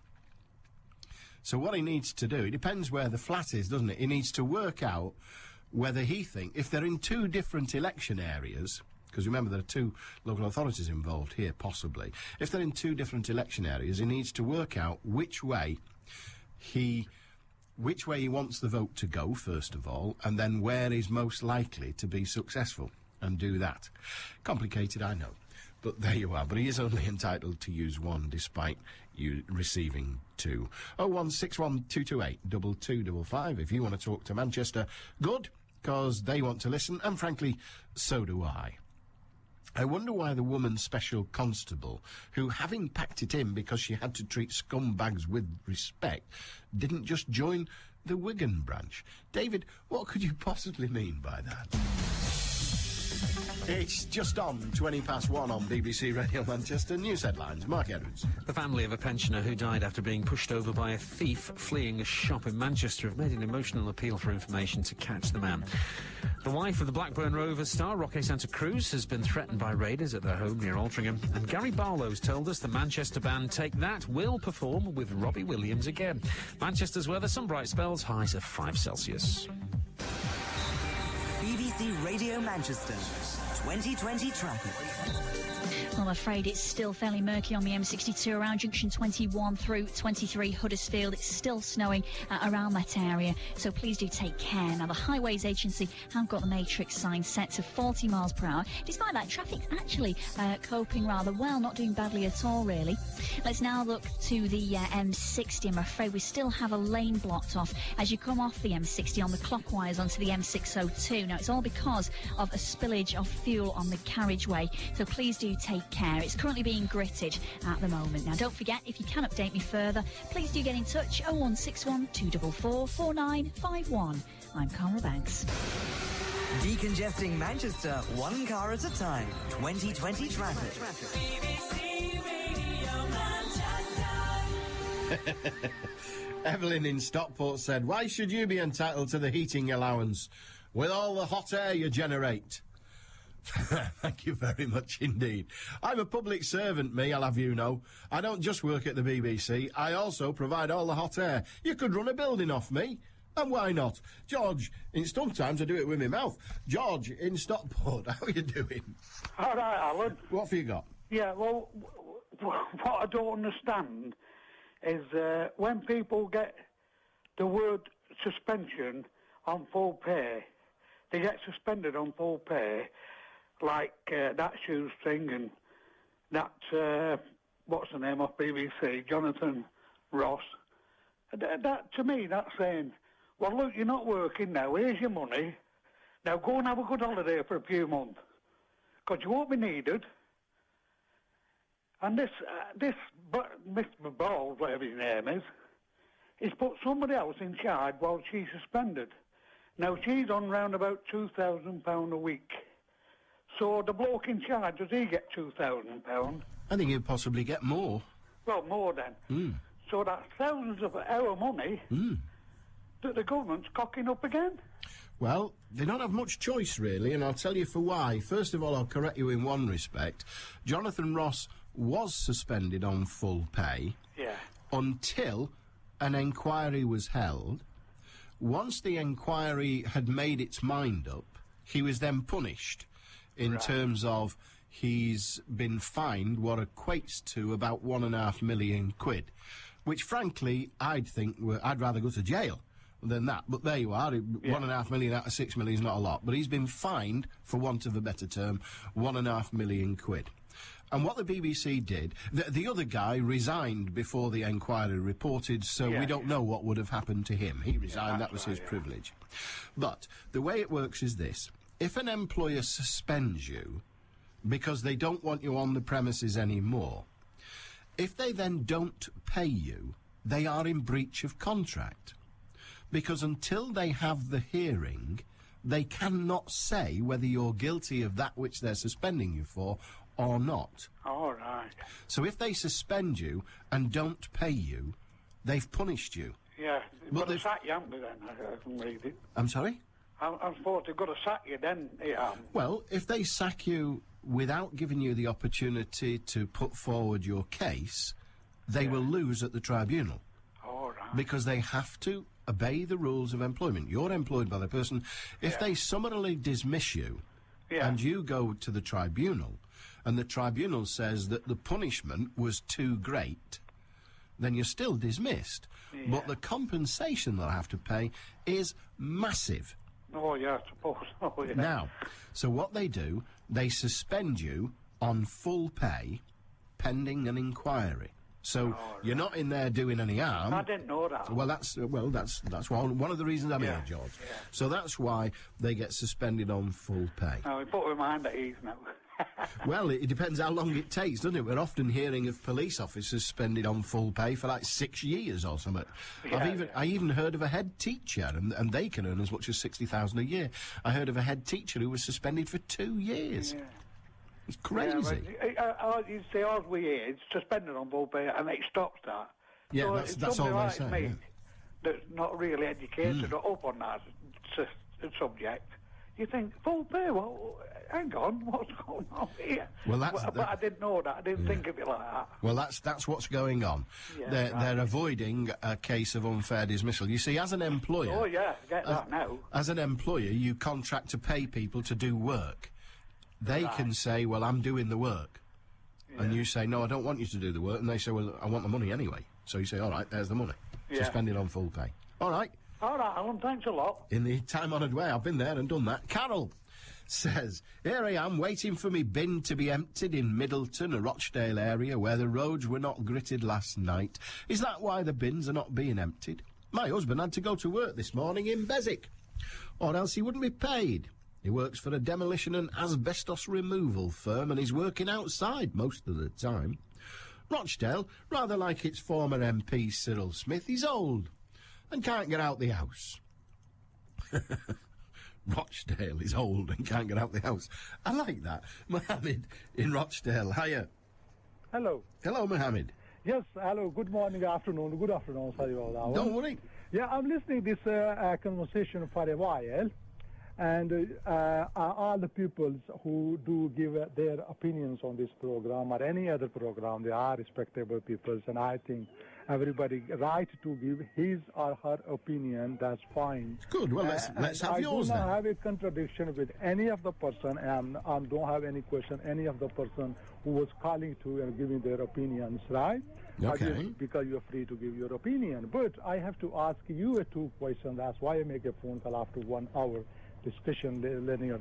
First thing, somebody from the Rochdale called something. I couldn't catch all the discussions, but I only caught your side when you said, "Oh, Rochdale, Rochdale." You're saying Rochdale 3 times in a word. We're not talking about Rochdale, and it looked like you did not like to talk to the Rochdale. This is any specific thing that you right? Just, well, one thing, I ask you 2-3 questions, and I listen on the radio. Don't worry, because I'm working. Okay, well, I'll do the answer now. Yeah. All I can feel is you did not want to talk specifically on that one. You wanted to give the last time, but on same time, on the second matter which are you discussing, that regarding to your employee and employee. Some people now agree with others or whatever it is. I don't want to give all the details again because everybody is listening to the details anyway. So what it is, in my opinion, and I think this is not opinion, this is the right thing, that all the conditions and all the agreements between an employer and employee is between them, because I am a self-employed person. I got people working for him. Whenever they start, they got interview, they got application form, they have to decide everything on that table. And after that one, both of them have to go with their agreement what they're in the first place. I don't think it's anything to do with me or you to specify them, this person should that one and this person should not do that one. I don't think this is the matter, because all they have to do is they have to comply with the national employee regulations, both employee and employee, because we get all the information and letters, and we've been watched by the national regulation by that. Either we are following them or not, and if somebody now following the national regulation of employer or employees systems, then he have to be answered for that one. Indeed. So you are, since for last half an hour of that one, you did not want to say the original ones twice because it was not necessary. You needed the time more to do other things. But on the same topic, is 1 hour is gone, and the same thing is coming up. While I think is we don't need to discuss much. Is between if somebody working for somebody is between themselves, whatever they agree. At the first place, what they get wages. I don't think the words like this one you said, you let it go up and do shelves and you don't do this one. I don't think this is needed to be broadcasting for 1 hour. So I'm listening on the radio. That's all I wanted to say. Thank you very much for your time. Thank you very much, Mohammed.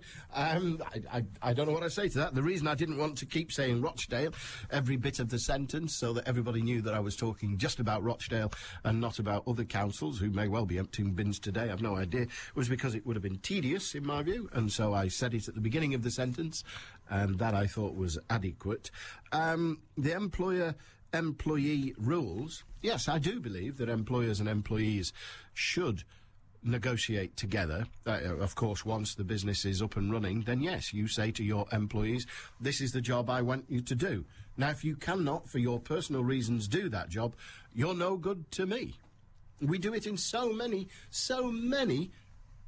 occupations for all sorts of different reasons. For example, I'm looking for a van driver. Along comes a man and says, I want to be your van driver. And I say, can you drive? He says, no. And I said, in that case, you're no good to me. I need someone who can drive, obviously. So I think the employer should have the right to say, this is the work we do. If you don't want to do it, don't apply. But I don't think the employee should have the right to say, yes, I'll have the job, thank you very much, but I'm not doing that bit, and I'm not doing that bit. Either because I don't like it, or because my particular belief system prohibits it. That's it. So I don't see where the controversy is in that. But then I wouldn't know controversy if it came and pecked me on the snout. 0161 228 2255. You got something to say? That's fine. Do have your say. Yeah. And you can do it via email as well. As indeed has this individual. Hi, Alan. I was listening yesterday to your programme and heard about this heroin programme. I was a heroin addict for 3 years, and what used to frustrate me more than anything else was that the heroin I injected was mixed by drug dealers with all sorts of things. If I was still an addict, I would prefer taking heroin in clinical conditions rather than buying it from a dealer. It's simply safer and indeed stronger. One of the things about heroin that many people don't realise is that the heroin itself, taken in controlled doses, is relatively safe. What's dangerous is injecting heroin which is very low in purity, mixed with all sorts of other substances, to make the weight up for the drug dealer, thus making more money. Even brick dust has been found in street heroin. Heroin is cut down so much that there's barely enough to get a hit from. So you end up buying more, injecting more in order to get the big hit. Then one day some strong heroin comes along and wham! Users start dropping like flies. This happened in Moss Side some years ago, says our correspondent, when some heroin came in from China. The addicts were not used to the high quality, so there was an epidemic of heroin overdoses, and a high number were killed. What is good about this heroin program is that users will be able to incorporate heroin into their lives without committing crimes, yes, but also they'll be able to do it safely. Prohibition has never worked, but I'd be curious how they would do this program with crack cocaine, which only has a very short-term high of 5 to 10 minutes. The queues would be 10 miles long, surely. Andy, thank you very much for that.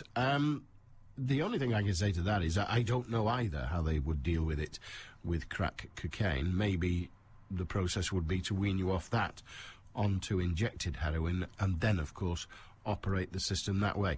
I hasten to add that this scheme is not being proposed by anyone for the United Kingdom. It is a scheme that exists in Switzerland.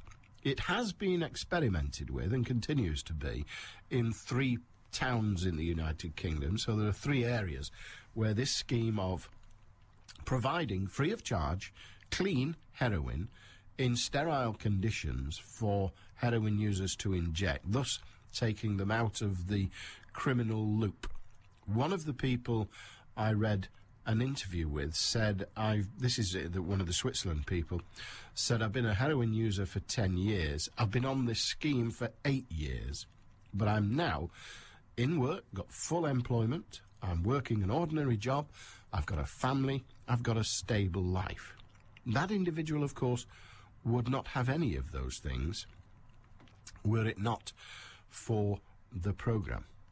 So that surely is a good thing for the rest of society, isn't it? You tell me. We talked about immigration yesterday, and I didn't get time to read the email from Ted in Moston. One wonders which country Rob comes from. I have a sneaking suspicion that English is not his first language. He kept referring to the United Kingdom as England. England isn't a country, it's a region. His statements on the class system lead me to believe that he doesn't really understand it. The aristocracy haven't really influenced politics to any great extent since the mid-19th century, and nowadays are simply people who inherited their money rather than earning it. Obviously, only a Marxist of some variety would oppose that. The Queen is just a figurehead we wheel out every now and then, and the House of Lords was essentially stripped of its real powers in the 1890s. Most of the immigrants in this country come from places like Somalia, which is quite possibly the worst country in the entire world, or Pakistan, not exactly beacons of equality. Britain is overcrowded by 30 million. We need to get our population down by half, or else the countryside will become a sea of concrete and our natural resources will vanish within 10 years. That's Ted in Moston. Well, the answer to that, of course, we could get our population down in the way you prescribe, by sending every foreigner home. Of course, if all the other countries did that, then the population of the United Kingdom would be 100 million. Rather more than you think we can cope with, I suspect. But there you are. 0161228 2255 if you want to join us. Not only are the dustbin men not working in Rochdale, but the muck-on trucks lot aren't working either. I refer, of course, to the Meals on... I'll get letters about that now. The Meals on Wheels service head of operations at Rochdale Borough Council Adult Care Service said, due to the adverse weather conditions experienced today, Tuesday the 2nd of December, many volunteers of the Women's Royal Voluntary Service have been unable to deliver the Meals on Wheels service. All residents who receive this service in the borough have been contacted, and those who are unable to make alternative arrangements with friends or family will today receive a meal delivered by the council. So there you are. So if you're a Meals on Wheels recipient in Rochdale and you've not had your scran, then if you give them a ring on 01706 643 230. 01706 643 230 if you're a Meals on Wheels person in Rochdale. There, you see, they care. They won't take your rubbish away, but at least they'll feed your granny. Now, which would you prefer? Yeah, me too. Rochdale Council should have been emptying our bin today, which is out waiting for them. It's solely their fault they can't carry out their duties because they refuse to grit the treacherous side roads. OK. I can tell you that there isn't this year, yet at least, a shortage of grit, because, as you know, I went to watch it being mined in Cheshire. Most of the grit chucked on our roads in the United Kingdom comes out of a big hole in the ground in Cheshire, the Cheshire salt mines. So there. Yes, I know. It was just a little bit of showing off. Alan, apologies if you explained this before during the many discussions you've had regarding baby P. But what is the reason why the baby's first name has not been disclosed? Surely it would be better to be able to refer to him by his real name rather than the cold and clinical baby P? Well, the simple answer is that we are not allowed to identify children in that position. But more importantly, for he is now dead, the very essence of the case was that, more importantly, to identify him might help identify any siblings he has or hasn't got. So that's part of the reason, really. So it seems ludicrous when the parents have been named, but I'm afraid there's nothing to be done. That's how it is. And the rules are you don't name child victims in such cases. And why would we? 0161228 2255, and Rochdale's having it rough today, aren't they? A whole pile of schools are closed, mainly primaries, but not entirely. The majority are primaries. I can't think why. Just drag them in there, lock them in, and frankly, let them be warm. Who cares? Yes, exactly. I know it's a bit tricky, but did you get a day off when it snowed, when you were a kid? Neither did I. Why should today's little perish? 20 to 2 on BBC Radio Manchester. News headlines. Richard Stead. The family of a man who died after being pushed over by a shoplifter in North Manchester are appealing to find who did it. Philip Dickinson died a month after he was pushed over by a man who'd stolen a box of Mars bars in Blakely. Rochdale Council's defending itself after being accused of being slow to react to this morning's ice and snow. They say the gritters were out by 5 a.m. and in many places snow quickly covered the roads that had been cleared. And the wife of the Blackburn Rovers star Rocky Santa Cruz has been threatened by raiders at their home near Altrincham. It happened while he was playing at Portsmouth last Sunday. Manchester's weather a mainly dry day but cold, highs of 5 Celsius. BBC Radio Manchester 2020 traffic. Well, that fuel spillage at junction 12 of the M60 clockwise, closing off a lane on the exit slip to the M602 westbound. Now, the gritters are out, gritting the road as we speak. Despite that, though, traffic seems to be coping fairly well. Now, thankfully, the fog seems to be lifting from the M62, from junction 21 through 22. Visibility was poor there for a number of hours, but as I say, it does seem to be improving. Still fairly wet on the carriageway, though, so do take care. In Gloss at the Snake Pass, the A57 still partially blocked because of the amount of snowfall on the carriageway near to Hurst Road. Motorists really struggling through the area, so do take extra care. And don't forget, in Wigan, Elliott Drive still closed off near Main Avenue after an explosion on Saturday night. Police are still conducting their investigation works in the area, so ask motorists to avoid the area for the time being. Don't forget, though, if you can update me today, call in 0161 244 4951. I'm Cara Banks. BBC Radio Manchester Sports with Joanne Smith. Good afternoon. Manchester City manager Mark Hughes could be without 4 key players for tomorrow's UEFA Cup match against Paris Saint-Germain at Eastlands. Robinho, Sean Wright-Phillips and Micah Richards all have injuries and are unlikely to play. Gelson Fernandes is out with a hamstring problem. Meanwhile, City boss Mark Hughes has defended Robinho's small-time comments, saying that every team needs a winning mentality. Robinho has put fellow Brazilians Kaká and Ronaldo top of his wish list for the Blues to sign in the January transfer window. So what does Hughes make of his suggestions? I noticed they were all Brazilians, by the way, but once again, I mean, he's mentioned all Brazilians. I think you have to understand he's done a little bit in tongue-in-cheek. He likes to surround himself with his friends, as we know, so I don't think he should place too much significance on that. City's Academy Director Jim Cassell is well aware of the difficulties his young players now face trying to break through into the first team. The under-18 side start their defence of the FA Youth Cup away at Swansea this evening. Well, I have spoken to the chairman, Kaloun, and Al Mubarak, and he is very interested in the academy. I mean, we'd be fools if we were to say that it's not any more difficult, particularly if we buy world-class players, but there's no reason at all why we shouldn't continue to play. We've got some good talent at the club, and, you know, as you'd expect, I'm biased towards young people. I want them to do well. I'm working exceptionally hard at producing good English players.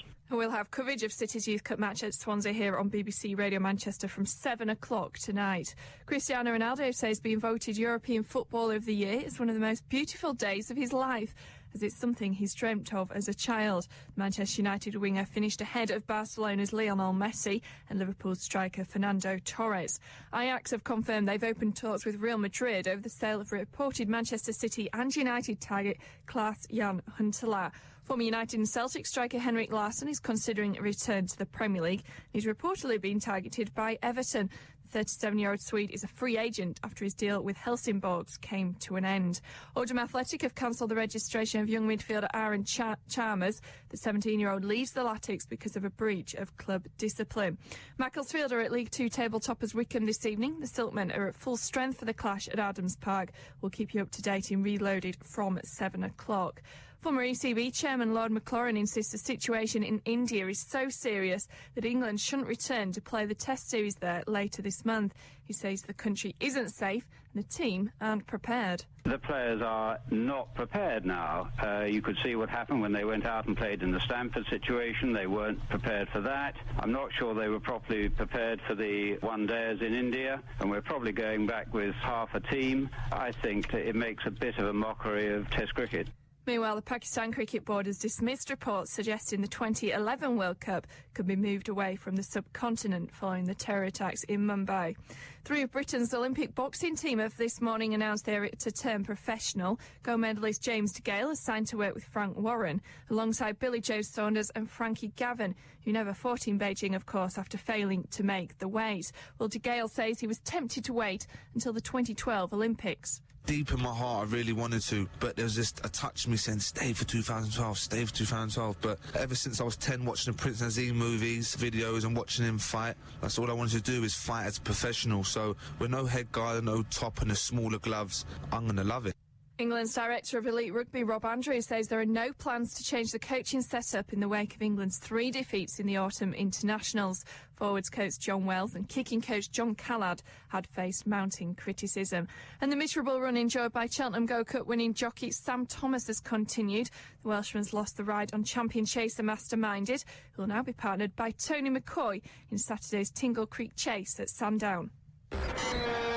The next live action on the Northwest's biggest sports station. From 7 in Reloaded, with coverage of Manchester City as they begin the defence of the FA Youth Cup at Swansea, plus coverage of Macclesfield at Wickham. A very good day to you. BBC Radio Manchester. Kneeling Bebbington says, did you just say most of the shit comes out of Cheshire? No, I didn't. I said most of the grit comes out of Cheshire. In fact, the word you thought I'd said, living in Bebbington as you do, Neil, you'll know that one little bit of it has stayed there anyway. I couldn't say that with a straight face, dear God. Anyway, there you are, most of the grit. Is it not proportional representation in the TIFF ballot, Paul, in Stretford? No. You're talking silly again, Beswick. Ross was not fined in any way whatsoever. He never earned the money, so therefore he never had the money, therefore he was not fined. To be fined, you have to hand money over. Yes, I know. That's why I said fined, sort of. But don't you put yourself out. Kath in Kersley, the government are giving money to OAPs for heating. What about the long-term sick, the disabled? There's no heating payment for them. Don't they have to keep warm? Well, yes, they do. But the long-term sick might not be poor. Might they? I don't know. But there you are. It's about pensioners, because pensioners get crap benefits. And I'm not sure they're that good for the long-term sick either, but there you are. Kathleen Kersley. The government makes its mind up where it will put its money. You make your mind up which government will have. Going to talk to Tony in Oldham in a mo. In the corner near the fake self-tan is an aftershave called Hunky Man. Upon its faux chrome lid is rust. Its glass is dulled and thick with dust. No chin will ever feel the splash from this shameful waste of Christmas cash. This Christmas, give something that might actually be loved. A DAB digital radio with lots of lovely BBC radio stations. Happy listening with the BBC. To check which stations are available in your area, go to bbc.co.uk/digital radio. Also available on digital TV and online. Do you know the thing I like best about the BBC is we don't have adverts. Tony in Oldham. How are you doing? I'm doing very well indeed. Fantastic. It's about the congestion charge vote. And I've been in touch with my MP. You've seen the congestion charge vote, or you've actually had yours, I believe, because I think I heard you say that you got it at home but hadn't posted it. I posted it this very day, but yes, I've had mine. You're a very dutiful man. You get the piece of paper with the barcode on, you put it in the envelope so that the barcode shows through the window. They can then scan that and know that you are a properly authorised voter who's on the electoral roll, and therefore the vote that's included with it is a pucker vote. Yes. However, the barcode is also printed on the voting slip. It is. So that they then have a record of your vote, how you voted, and who you are. They do. This means that it's no longer a secret ballot. It's never been one. I know, but I believe that it's against the legislation regarding ballots in this country. No, it's not. It's not? No, the general election, the local election, the European election, none of those are secret either. Well, I didn't know that. Well, if you... The other thing is it gives advantage to the people who are promoting the congestion charge, in that they have the means to read it, whereas the people who oppose it don't. I don't understand that. I simply do not understand how the people who are voting for it have the means to read it when those who are voting against the people do not. who are promoting the cause. Well, OK, the people who are how do they have the opportunity to read it? Well, someone can read the barcode. It's the people who operate the election. Well, the people who operate the election are not the people who are promoting, nor indeed the people who are arguing against the congestion charge. You're quite right about that, but they get their money from somewhere. That doesn't matter. They get their money by operating as an entirely honourable electoral organisation. They're called the Electoral Reform Society. And the only thing they have to offer, nothing else, they would never have anybody else use them if it was ever shown that they'd operated the election, any election, illicitly. They would never work again. So they rely entirely on their reputation as an honest broker in order to exist. I admire the way that you think, Alan. And it's not only the way I think. I know a number of people who have, and at least one that still does work at the Electoral Reform Society at a fairly high level, and they are emphatic that they would not survive if they were not completely detached from the vote. They don't just do these. It's the people who have no conscience that I'm worried about, the people who might manipulate things. And what I can't understand is this. If they have a perfectly valid means of checking whether the person who returned the voting slip was in fact a valid voter who hadn't voted previously, why do they then need to put the barcode onto the voting slip unless they are going to associate that vote with that particular person they are on not the electoral roll? Just like when you vote in the local, national and European elections, they do have to have a process of tracing every vote back to a person. Because imagine this, Tony. Imagine you thought the vote was rigged. Imagine you thought that it'd been misappropriated in the counting, and you made complaint. How would it be checked if we didn't know which vote went to which person? How would it be the whole idea of a secret ballot... It's not a secret ballot. No, it's not. It's not a secret ballot. There you are. It's not a secret ballot. It's not. It has to be traceable. For if it is not traceable, it is easier to fiddle it. Well, I accept that, but if we've reached the point where your voting slip is being put into a box, not by you, but by another individual who receives it by post? It's a simple question to answer. Yes, we have. We are operating in this area a postal system. Correct. Why is it necessary, if they can check that is an authorised vote prior to the slip going in, unless there is some problem that I don't appreciate? Well, you've got to feel that it's wrong for that person to be able to check on your identity. The person doesn't check on your identity. What happens is... but what I'm saying is that someone could do if the system were to be abused. You're making the assumption that everyone who works in these processes is an absolutely upstanding member of the community. But if people were all upstanding members of the community, there wouldn't be any need for a vote, would there? I understand that. The process is this.